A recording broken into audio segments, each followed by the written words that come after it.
Hey everybody, it's Brooke with WTI.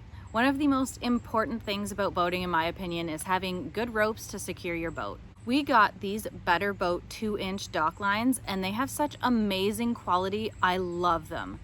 If you spend a lot of time around boats or just using ropes in general, you know that the rough old ones can be super frustrating to use. Not only are they hard to secure, but they also give you splinters or rope burn.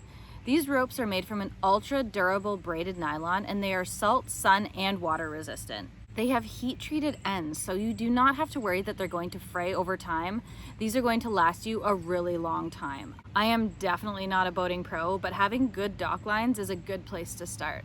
This 12-inch pre-made loop is so handy for tying up quickly and also helps if you aren't super good with knots.